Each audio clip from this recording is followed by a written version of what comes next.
मुझे तो समझ ही नहीं आ रहा कि अब हम क्या करें। अरे इतने सारे रिश्ते देख लिए, लेकिन हर रिश्ते में कोई ना कोई कमी निकल ही जाती है। कोई दहेज ज्यादा मांगता है तो कोई नेहा को खुद ही रिजेक्ट करके चला जाता है। समझ ही नहीं आ रहा कि क्या करें। भाग्यवान, तुम इतनी चिंता क्यों कर रही हो? अरे हमारी बेटी हम पर बोझ थोड़ी ना है। आज नहीं तो कल, कल नहीं तो परसों उसकी शादी हो ही जाएगी। अब उम्र निकल रही है, इसका मतलब ये तो नहीं ना कि हम उसको कहीं भी धकेल दें। वो सब ठीक है जी, लेकिन ये समाज हमें जीने नहीं देगा। आप जानते हैं ना कि नेहा 25 साल की हो चुकी है। अब इस उम्र में उसे ज्यादा दिन घर में रखना सही नहीं है। तुम्हारी बात बिल्कुल ठीक है सविता, लेकिन मैं अपनी बेटी को समाज के चलते किसी ऐसे घर में नहीं भेज दूंगा जहां मेरी बेटी को सिर्फ और सिर्फ दुख और तकलीफ मिले। मानो हम गरीब हैं, लेकिन इसका मतलब ये नहीं कि हम गरीबों की कोई इज्जत नहीं होती। अमीर पैसे के पीछे भागता है, लेकिन एक गरीब आदमी अपनी इज्जत के पीछे भागता है। इस तरह मोहित और सविता आपस में नेहा की शादी के लिए बात कर रहे थे, तो वहीं दूर खड़ी दरवाजे के पीछे नेहा ये सब सुन रही थी। अपने माँ पिता की बातें सुनकर नेहा को काफी बुरा लगता है। जहाँ एक तरफ नेहा के कान दरवाजे पर लगे थे और दिल जोर जोर से धड़क रहा था। माँ बाप की बेबसी उसने सुन तो ली थी, पर अंदर हिम्मत नहीं हो रही थी कि उनके सामने जाकर क्या कहे। पर तभी उनके घर के आगे एक महंगी गाड़ी की आवाज आई। एक ऐसी गाड़ी जो उस धूल भरी गली में कभी नहीं देखी गई थी। उस गाड़ी को देख मोहित और सविता दोनों ही हैरान हो जाते हैं। तभी उस गाड़ी का दरवाजा खुलता है और उसमें से राम प्रताप बाहर निकल कर आते हैं। उन्हें देख मोहित अपनी पत्नी सविता से कहता है, इतनी बड़ी गाड़ी हमारे घर के आगे? अरे बाप रे, ये तो कोई बहुत बड़े आदमी लग रहे हैं। कहीं पुलिस वुलिस तो नहीं है? आपने कुछ ऐसा वैसा काम तो नहीं किया ना? अरे नहीं नहीं, तुम पागल हो गए हो क्या? चुप रहो। देखो वो बड़े साहब हमारी तरफ आ रहे हैं। नमस्ते साहब, आप यहाँ किसी से मिलना है? नमस्ते मोहित जी, मैं शहर की रॉयल कोठी से आया हूँ, राम प्रताप सिंह। सुना है आपकी बेटी नेहा बहुत गुणी है, बस वही गुण अपनी हवेली में ले जाने आया हूँ। मैं अपने पोते समर के लिए नेहा का हाथ मांगने आया हूँ। देखिए जी, मैं भले एक रॉयल कोठी से हूँ, लेकिन हमें दहेज में 1 रुपया नहीं चाहिए। हमें बस एक सर्वगुण संपन्न लड़की चाहिए जो हमारे घर को अच्छे से संभाल सके। सविता और मोहित के तो जैसे होश ही उड़ गए। जहाँ कल तक नेहा को देखने कोई आ नहीं रहा था, आज शहर का सबसे अमीर खानदान खुद चलकर उनके दरवाजे पर खड़ा था। राम प्रताप जी ने साफ कह दिया था कि उन्हें दहेज में 1 रुपया नहीं चाहिए, बस एक ऐसी लड़की चाहिए जो उनके बड़े खानदान की लाज रख सके।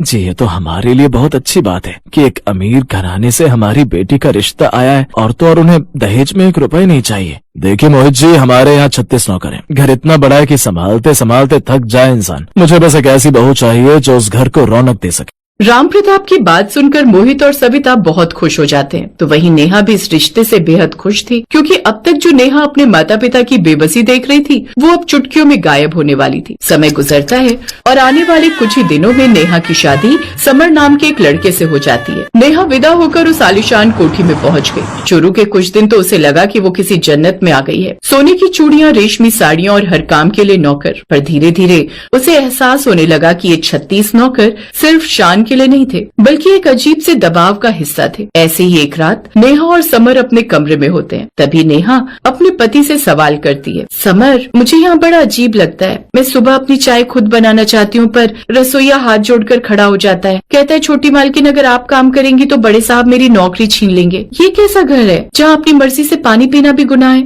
अरे यार नेहा, तुम भी ना पुरानी बातों को पकड़ कर बैठ जाती हो। 36 नौकरों का मतलब समझती हो तुम? पूरे शहर में हमारी साख है, लोग तरसते हैं ऐसी जिंदगी के लिए, लेकिन तुम्हें मिल रही है तो तुम नखरे दिखा रही हो। अरे तुम बस हुक्म चलाओ, रानी बनकर रहो। तुम्हें यहाँ किस चीज की कमी है? आराम से रहो ना। पर समर, रानी और कैदी में क्या फर्क रह गया? मैं यहाँ कुछ करना चाहती हूँ, मुझे खाली बैठना पसंद नहीं है। देखो नेहा, ये 36 नौकरों वाला खानदानी ससुराल है। तुम्हें यहाँ पर वैसे ही रहना है जैसा बाबूजी कहेंगे। और तो और अगर तुम्हें काम करने का इतना ही शौक है तो तुम अपने मायके जा सकती हो। कुछ दिन वहाँ रहो, अपने मायके में काम करो, और जब काम से थक जाओ तो वापस अपने ससुराल आ जाना, क्योंकि यहाँ घर की बहू को काम करने की अनुमति नहीं है।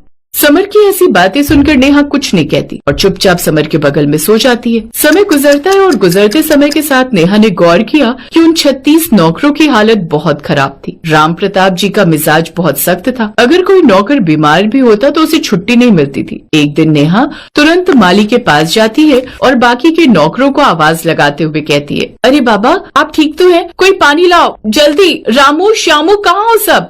नेहा की आवाज सुनकर ऊपर बालकनी पर राम प्रताप आते हैं, जहां वो नेहा को इस तरह चिल्लाते हुए देखकर कहते हैं, नेहा बहू अंदर आओ। ये सब देखने के लिए मैनेजर है, तुम्हें इन नौकरों के मुंह लगने की जरूरत नहीं है। ये खानदानी बहू को शोभा नहीं देता। लेकिन इंसानियत का खानदान से क्या लेना देना? ये बुजुर्ग धूप में तड़प रहे हैं और आप कह रहे हैं कि मैं अंदर आ जाऊं? नेहा की बात सुनकर राम प्रताप कुछ नहीं बोलते और चुपचाप अंदर चले जाते हैं। वहीं आसपास के खड़े लोग नेहा को देखते रहते हैं, क्योंकि आज तक किसी ने भी राम प्रताप जी के सामने ऊंची आवाज में बात नहीं की थी। नेहा समझ गई थी कि अगर अब चुप रही तो ये 36 नौकरों वाला ससुराल उसके स्वाभिमान को निगल जाएगा। अब अगले दिन सभी लोग खाने के टेबल पर बैठे होते हैं। नौकर सभी के आगे खाना परोस रहे होते हैं कि तभी राम प्रताप अपनी बहू से कहते हैं, नेहा बहू, कल जो तुमने किया वो दोबारा नहीं होना चाहिए। इस घर के कुछ नियम है, नौकर नौकर होते हैं, दोस्त नहीं। दादाजी, नियम इंसानों के लिए होते हैं, गुलामों के लिए नहीं। मैंने आपके 36 नौकरों का हिसाब देखा। आप उन्हें तनख्वाह तो पूरी देते हैं, पर इज्जत एक पैसे की नहीं। क्या आपको पता है कि रसोई वाले काका की बेटी की शादी है और आपने उन्हें छुट्टी नहीं दी? नेहा, ये क्या तरीका बात करने का? इन सब में दादाजी को बीच में मत लाओ। क्यों न लाऊं समर? मेरे पिता ने मुझे सिखाया था कि अमीर वो नहीं जिसके पास पैसा है, अमीर वो है जिसके पास दिल है। अगर इस घर में मुझे अपनी मर्जी से काम करने और दूसरों की मदद करने की आजादी नहीं है तो मुझे ये 36 नौकर और ये महल नहीं चाहिए। नेहा ने साफ कर दिया था कि वो अपनी शर्तों पर जिएगी। उसने धीरे धीरे नौकरों के साथ मिलकर घर का माहौल बदलना शुरू किया। उसने एक एक करके सबको उनका हक दिलाया। राम प्रताप जी पहले तो बहुत भड़के, पर जब उन्होंने देखा कि घर में काम करने वाले अब डर से नहीं बल्कि प्यार से काम कर रहे हैं तो उनका दिल भी पसीज गया। ऐसे ही एक दिन राम प्रताप नेहा के पास आते हैं और कहते हैं, बहू, मैं गलत था। मुझे लगा था कि पैसा ही सबको बांध कर रखता है, पर तुमने सिखा दिया कि एक गरीब घर की बेटी बड़े बड़े अमीरों को जीने का सलीका सिखा सकती है।